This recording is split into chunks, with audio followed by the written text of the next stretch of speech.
Muito bem, vamos ver o que o dólar fez aí nessa semana passada e vamos ver as regiões que provavelmente ele tende a trabalhar nessa semana que vem, a partir de amanhã. Vocês lembram que eu tinha olhado quais pontos na semana passada? Eram 30, 50, 70 e 100, né? Eram essas regiões de preço importante que ele estava trabalhando, que eram exatamente essas regiões aqui, né? O 100 que ele fez ele fez lá no dia 15, no mês passado ele fez essa máxima no 100, depois ele veio buscar outras regiões, ficou trabalhando entre os 70, os 50, o 30 e os R$ 5, né? Ficou nessa região de preço aqui trabalhando, rejeitou bastante os R$ 5, não quis trabalhar abaixo e veio rejeitando, dando essas regiões, essas rejeições de preço aqui e vindo testar novamente os 5 e 100. O que eu estava vendo? Acho que eu cheguei a comentar isso na análise de sexta-feira anterior. Se ele trabalhasse acima dos R$ 100, dos 5 e 100, ele tenderia a fazer um forte movimento de alta para buscar outras regiões. Aí seria o 170, seria o 200, né? Que foi o movimento que ele fez, né? Depois que ele superou essa faixa aqui dos 5 e 100, ele buscou 2% de alta aqui, foi até os 5.200, passou um pouquinho, né? Foi até os 5.207 e fechou o dia nos 5.200.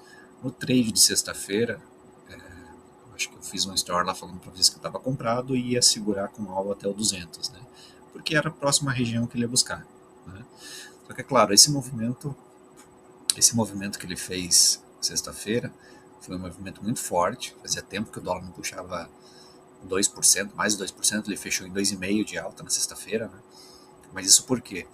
Saiu dados de payroll, que é dado da economia dos Estados Unidos, que está vinculado à inflação. A gente está vivendo um momento de inflação no mundo todo. Então, o que acontece? Quando saiu esse dado, o mercado está dizendo que os Estados Unidos continua aquecido, a economia vai forte, tudo muito bem, obrigado. Só que dados positivos no momento de inflação, para o dólar, pelo menos para nós aqui, é ruim. E para eles também, né? Porque se eles precisam combater a inflação, eles vão ter que aumentar a taxa de juros. E se os dados, todo mundo está querendo baixar a taxa de juros, certo? Só que como saiu dado de inflação positiva, a economia muito aquecida, confirmando que continua muito aquecida a economia, isso quer dizer que o Fed não vai conseguir baixar os juros, né? Não vai conseguir combater a inflação, vai ter que deixar os juros mais altos nos Estados Unidos. E isso quer dizer o quê? Que o pessoal vai preferir tirar dinheiro dos países emergentes, onde está com juros mais altos, porém o risco é maior. Ele vai tirar o dinheiro aqui do Brasil, no caso, e vai voltar de novo para os Estados Unidos. Né? Vai pegar renda fixa nos Estados Unidos, porque 4, 5% nos Estados Unidos é muito mais baixo do que 15% que está dando aqui no Brasil, né, ao ano. Só que 4, 5 nos Estados Unidos é muito mais seguro e muito melhor do que 15 no Brasil. Entende? Então, por isso que o mercado, depois que viu que esse dado de inflação saiu aquecido, saiu forte, então eu acredito, na minha análise, que eles já começaram a antecipar esse movimento, tirar dinheiro do Brasil, tanto que a Bolsa, né, fechou mais um dia em queda, tirar dinheiro do Brasil para retornar para os Estados Unidos. O que faz? Vende bolsa, que tem que comprar dólar, né, para poder retirar o dólar do Brasil e levar para os Estados Unidos.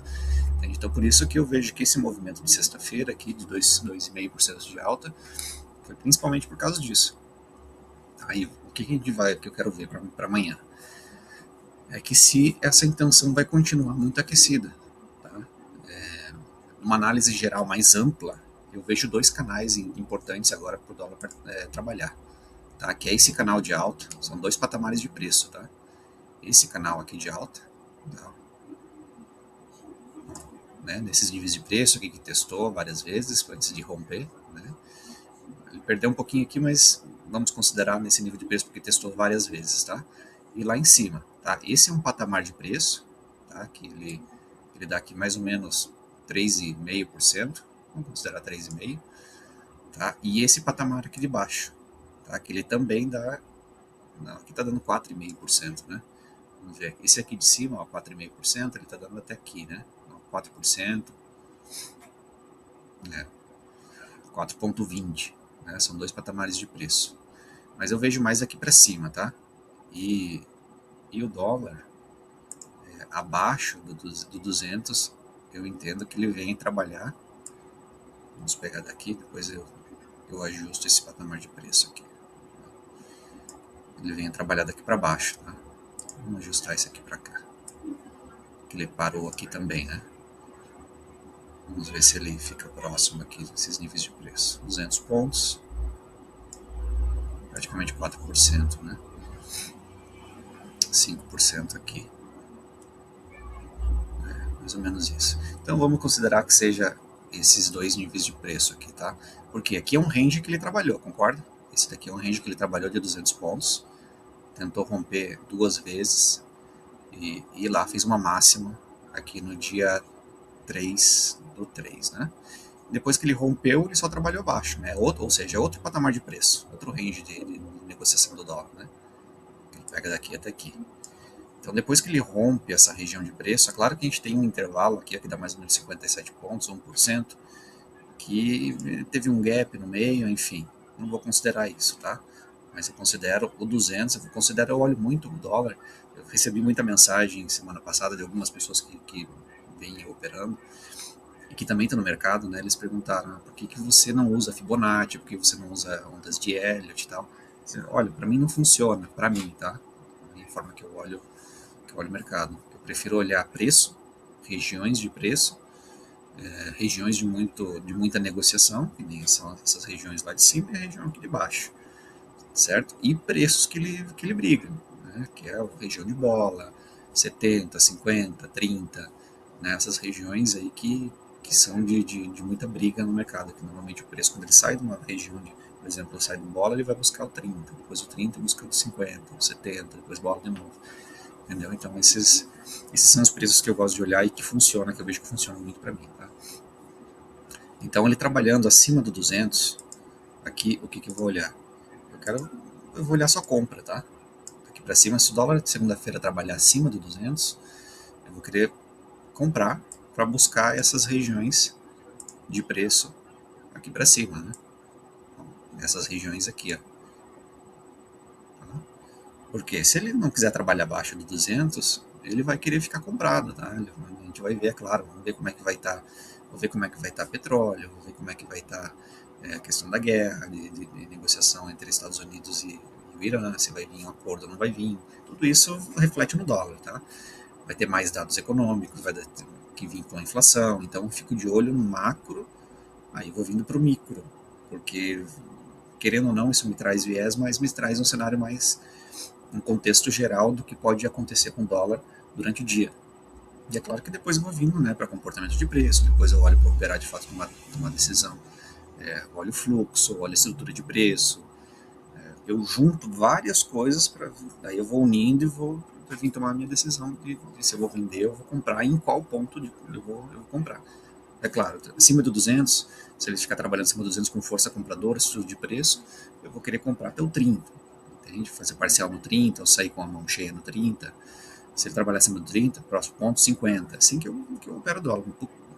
Quanto mais simples, melhor. Entende? Porque se eu fico procurando muita coisa para olhar na hora de tomar decisão, eu acabo não conseguindo tomar decisão, porque não me dá clareza, entende? Então eu resumo, meu gráfico ele é o mais limpo possível, eu tenho alguns pontos de alvo que seria pontos de compra, eu olho muito market maker, HFT, para venda eu olho Petax, entende?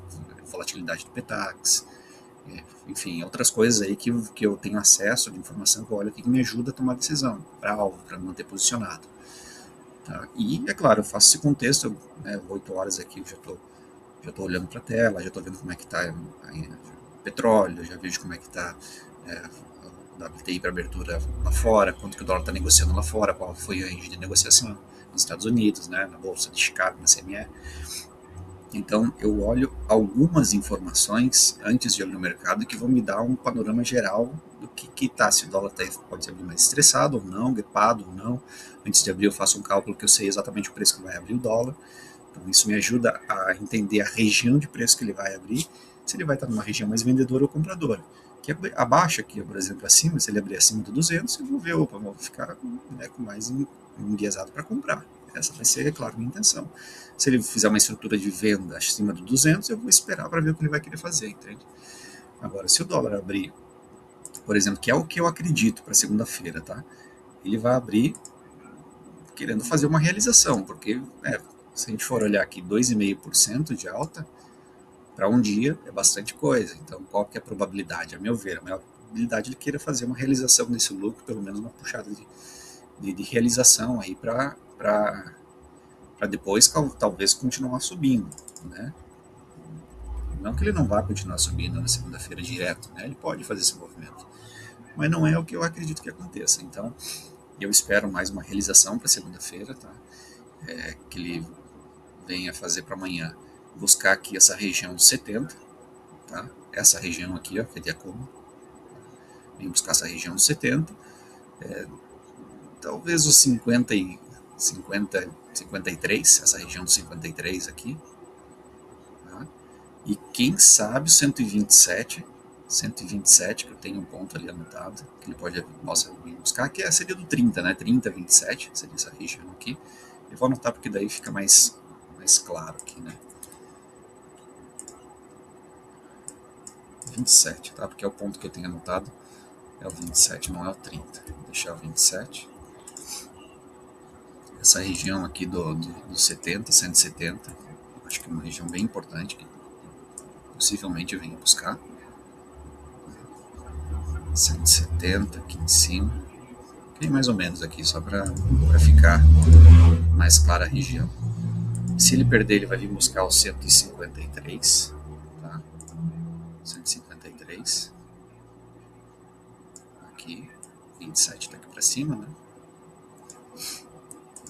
Esse gráfico está muito longe, então ele vai ficar muito próximo dos números aqui. Eu vou afastar 170, 153 aqui em cima, 127 aqui. Ok? Eu vejo esses 3 pontos. Olha, eu vou marcar porque pode ser que aconteça, tá? Não dá para descartar, né? Que é a mínima do dia anterior, mínima no caso de sexta-feira, que é o 85, tá? 0,85. Tá bom? 5,085, que seria a mínima do dia. Tá? Aí esse é o alvo final, de sexta-feira. Mas o alvo principal de sexta-feira que eu vou mais considerar aqui é isso aqui, ó. Por quê? 1% de queda, tá? 1% de queda para segunda-feira é excelente. Eu sempre olho isso também, tá? Tem pontos importantes para ele vir buscar para baixo? Tem, mas não quer dizer que vai ser num dia, ainda mais numa segunda-feira, entende? Então, se ele abrir no preço, no fechamento, ele vai fazer para ele vir buscar o 127, que vai dar 1% de queda. Né? Tá excelente, né? 150, 153, né? Vai dar 1%. Não vai buscar devolver todo um dia, fazer 2%. Não acredito nisso. Mas o 153 é muito possível ele vir buscar esse preço. Tá bom? E para cima aqui, ó, aí ele tem muito ponto para ele buscar, né? Ele tem um range livre para ele buscar lá para cima. Né? Então, ponto exato não tem. O que vai me dar alvo aqui, o que eu olho, tá? O que eu olho que me dá alvo é market maker. Tá bom? Daí eu tenho alguns, eu tô operando a semana passada, até acabei colocando menos store, porque eu estou operando com alguns amigos ao vivo. E a gente acaba conversando, narrando os pontos e tal, e acabei não conseguindo gravar, né? Não consigo fazer 3 coisas ao mesmo tempo. Então, e eu falei para eles, inclusive, ó, lá para cima eu tô vendo o alvo em tal lugar, o market maker tá apontando o preço, né? E acabou indo, né? Às vezes o market maker aponta, mas ele não alcança, não vai, mas sexta-feira aconteceu. Então, para cima tem muito espaço livre para ele andar, tá? Mas o que seria o próximo ponto de parada lá para cima? Ó, tá vendo que teve muita briga nessas regiões de preço aqui, que ele acumulou muito? Então, o que eu vou olhar? Acima do 200, fica meio difícil, né? Mas seria 230 aqui, né? Ó, esse ponto que foi vários dias aqui, ó, ponto de suporte. Agora, claramente, ó, o 200 aqui foi esse suporte. Então, o próximo suporte qual que é? Essa região aqui, ó, que é o quê? 227,30, tá? Então, para compra, vai ser o 30. E depois tem que ver o que ele vai querer fazer. Tá bom? Então, se for continuar subindo, 230, que eu vou procurar buscar esse preço, né? Comprar para seguir com esse alvo no 230. Tá bom? Então, olhando uma análise maior, né? É uma região grande lá para cima, tá? São 200 pontos. Se ele ficar aqui para cima, ele vai querer trabalhar nessa região de preço para cima. E se ele voltar, seja fazendo um pullback, região de 157 é um preço bom, 170 vai parar antes, né? Vai brigar. Tem um gap aqui no meio que ele já fechou com força, né? Mas são regiões de preço que ele vai trabalhar. E se ele perder, daí ele volta para trabalhar nessas regiões aqui de baixo. É claro que tem que ver o seguinte: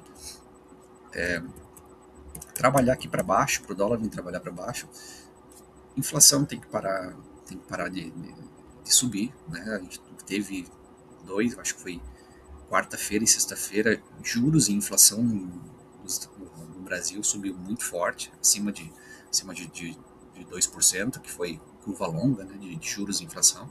Então a gente já está com inflação no Brasil acima de 8%, muito alto, né? Isso pressiona o dólar mesmo, deixa o dólar mais comprador.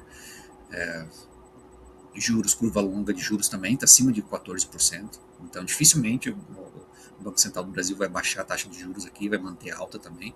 Só que, quando mantém a taxa de juros mais alta no Brasil, ele favorece carry trade, que é o que pega um dinheiro mais barato fora, seja no Japão, né? Carry trade, principalmente quem financia o mundo todo, é o Japão, né? Que tem maior dívida do mundo é o Japão, porque o pessoal, o mundo todo, pega dinheiro mais barato lá e joga nos emergentes para que tenha um retorno em juros, um prêmio maior de juros maior nos países emergentes, e principalmente o Brasil, em torno de risco de país e taxa de juros é o que mais atrai, né, atualmente. Há muitos anos, né, já acontece isso. Então, a taxa de juros mais alta no Brasil, esse fenômeno do carry trade, ele tende a acontecer. Só que isso estava muito favorável para o Brasil até a semana passada, porque os Estados Unidos estava baixando juros, ou seja, juros mais baixos nos Estados Unidos, ou segurando para ele não subir, e no Brasil tendendo a ficar mais alto, acima de 10, 12, 14, enfim. Esse movimento de entrada de dólar no Brasil, ele acontece, né, tende a acontecer com mais força, por causa do que é o trade, vem mais dólar para o Brasil, tende a ter tanto que a Bolsa bateu recordes, né, chegou a 200 mil pontos, e eu acredito muito que foi pelo carry trade, tá? Então agora eu acredito que estão desmontando muito posição, pode ser de carry trade, porque esse prêmio está diminuindo, e também porque a taxa de juros no Japão está aumentando, né? Eles vão aumentar a taxa de juros, então esse prêmio diminui, acaba que não vale muito a pena o risco, né? Então eles desmontam a posição do carry trade para voltar o dinheiro, desmontar essas posições, e também porque já sinalizou nos Estados Unidos que, né, talvez não continue reduzindo a taxa de juros e talvez tenha que aumentar. Então, aí, né, isso daí fica muito desfavorável para nós. Aí, o que acontece?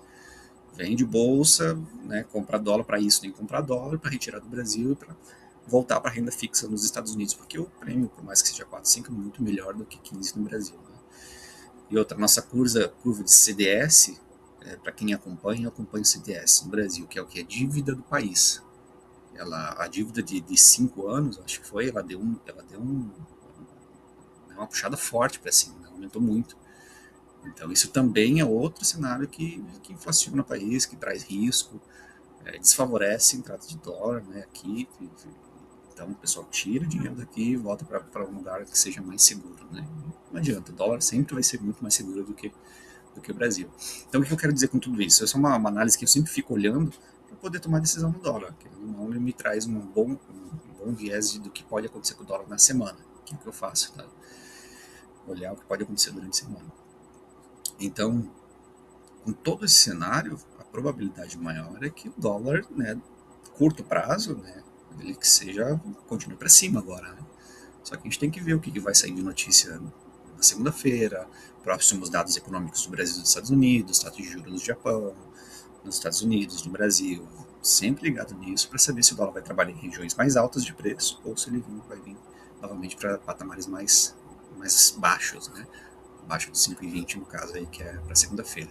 Eu vejo uma realização, né, um ponto de realização muito saudável, né, não que ele venha trabalhar abaixo dos 5,20 ou R$5, né, negociado a R$5, mas um movimento saudável para ele continuar subindo, porque, né, agora explodiu a inflação, explodiu os juros, né, a dívida do país no Brasil muito mais alta, né, então a tendência do dólar é só para cima agora, né, só para cima.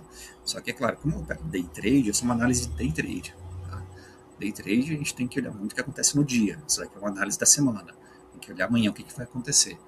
Qual o nível de preço que o dólar vai abrir? Né? Se ele vai abrir com uma estrutura de venda, se ele vai trabalhar abaixo do ajuste, que é ajuste muito importante, tá? Eles vão realizar. Eles podem realizar a posição até o ajuste e voltar a subir. Tá? Ou o ajuste ele saiu, deixa eu ver que eu estou com a plataforma aqui aberta. O ajuste foi feito no 182. Tá? Se ele perder o 182, se ele pode vir só testar o 182, tá? Ó, que é aqui nessa região, exatamente aqui, tá? Ele pode vir aqui no ajuste e voltar a subir. Tá? Ele pode fazer esse movimento até o ajuste e depois voltar a subir. Ou ele pode perder o ajuste, daí vir testar aqui essa região dos 70 e, né, fazer esse movimento de queda que eu comentei até o 153 aqui, que dá 1%.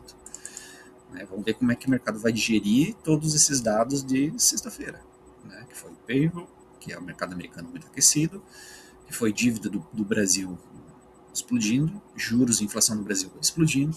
Então, por isso que o dólar fez essa puxada. A gente vai ver como é que o mercado vai digerir essas informações para segunda-feira, para ver se vai realizar, vai trabalhar para baixo, ou se ele vai continuar estressado e subir o preço.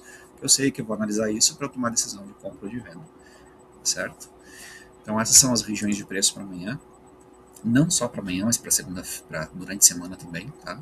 Se ele vir trabalhar para baixo dos 180, que é ajuste, 170, aí ele vai voltar aqui para baixo. Aí vocês tomem essas decisões aí. O que eu estou compartilhando com vocês aqui que eu olho para eu tomar decisão.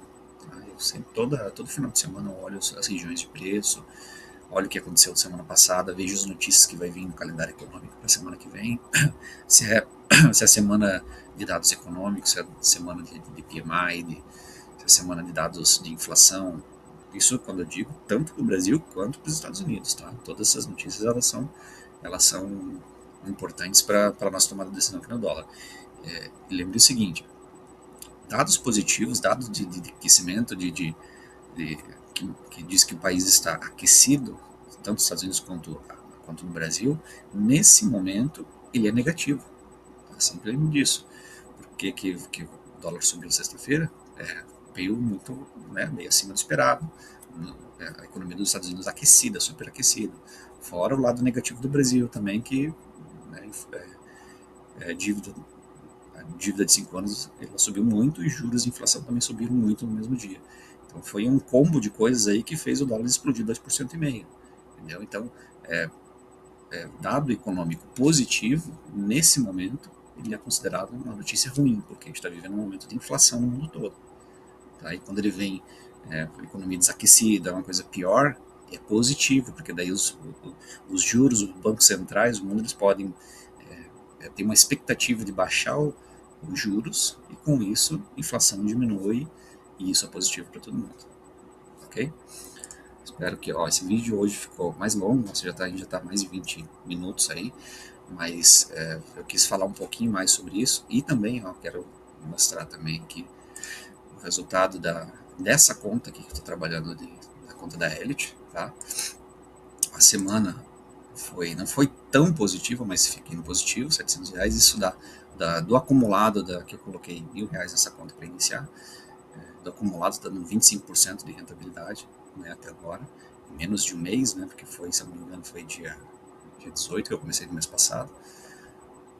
Mensal isso, né, 30 dias, que foi, não deu nem 30 dias ainda que eu comecei nessa conta, 2.470, então sobre 1.000 que eu coloquei para iniciar essa conta, né, 250%, maravilhoso, mas é fácil, né, quando a gente começa com pouco. Digo fácil no sentido que é fácil multiplicar esse valor, porque é um valor pequeno, então dobrar quando você tem R$1, para você, né, fazer R$1, você dobrou, fez 5%, né, do valor, então não é difícil, no day trade pelo menos não é difícil você dobrar o valor quando você fala de R$1.000, tá? Para day trade no caso, tá? Mas em termos percentuais, que é que eu faço minha gestão de risco, percentualmente falando, muita coisa, então 250% em menos de 30 dias, não existe isso em lugar nenhum do mundo, né? Então eu sempre penso dessa forma, porque senão a ganância pega você, para quem opera day trade sabe disso. Então se você pensar que na semana R$690 por semana, é pouco valor. Só que, cara, isso representa 25% sobre o valor acumulado que eu fiz. Coloquei 1.000, daí fiz mais 1.500, né? Fiz mais quase 160% da conta, considerei 1.500. É 25% do valor acumulado. É bastante coisa em uma semana, entendeu? 5 dias operados, 4 dias, né? Quinta-feira foi feriado. Então, percentualmente, é excelente. Tá bom? E day trade, eu olho assim, toda vez que eu olhei para curto prazo, eu sempre perdi dinheiro, tá? Fora o operacional, em termos de valor, e senão a gente pega na ganância, né?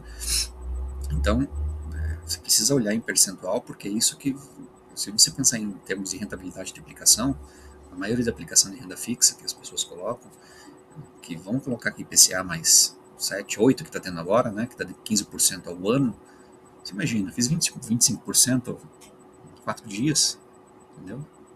O poder que isso daqui tem de multiplicar o dinheiro é muito grande, tá? Então, sempre eu olho em percentual, e meu plano é o quê? Fiz 30% no mês passado, hoje para esse mês estou querendo fazer, meu objetivo era 30% do valor, fiz 157, que aconteceu dias excelentes. Aí esse mês, o meu objetivo é 60%, já estou com 25% do valor acumulado, era 60% do valor inicial, já coloquei o valor acumulado, por quê? Porque o mês está bom, a volatilidade está voltando, então eu vou fazer, meu objetivo é fazer 60% do valor acumulado agora, né? Já estou com 25%, acredito que vai passar disso, tá bom? Porque quando eu estopo menor, e quando o movimento me propõe um movimento maior, eu alavanco a favor do movimento e acabo tendo um payoff melhor, mais alavancado. Então isso, em termos de valor, ele volta de uma forma muito positiva para mim, tá? Então é isso aqui que é importante, tá? Em menos de 30 dias eu fiz 240% do valor, certo?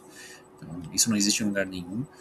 Para longo prazo eu olho rentabilidade em percentual, depois eu vou passar mais 3 meses fazendo 100% do valor, né, do acumulado. Acredito que isso é possível no momento que voltou a volatilidade, né, uma amplitude maior do movimento. E é claro, depois disso, eu quero, quanto maior o volume de dinheiro vai aumentando, vou fazer uma aplicação em renda fixa, tendo a rentabilidade de 1% ao mês, e buscando fazer essa alavancagem para melhorar a rentabilidade da conta, e também diminuir minha quantidade de trades, e depois, em vez de 100%, eu vou fazer regressivo, né? Vou fazer 80, 60 e 30, e quero fazer no máximo 30% ao mês, né? Do valor, quanto maior valor, mais difícil fica de você ter uma rentabilidade tão grande, né? Você não consegue crescer, vamos supor, 30% que seja, né? 30%, quando você está pequeno é fácil crescer 30%, mas quando você está muito grande, 30% é muito grande, você não consegue manter um crescimento de 30% para sempre. Então a probabilidade é, quanto maior o volume de dinheiro, menor a rentabilidade, porque você diminui o seu risco, você faz menos trades, procura qualidade, e daí 5% vai ser já um volume de dinheiro grande para você, porque representa sobre um volume de dinheiro maior alocado. Entendeu? Então espero que tenha ficado claro. Eu faço minha gestão de risco dessa forma, olho as regiões de preço dessa forma, e, e eu procuro sempre estudar o mercado de uma forma mais ampla, para depois ir vindo para olhar para uma forma mais micro e olhar mais pontual para daí tomar decisão no day trade. Certo? Um abraço para vocês. A gente se vê aí no final de semana que vem.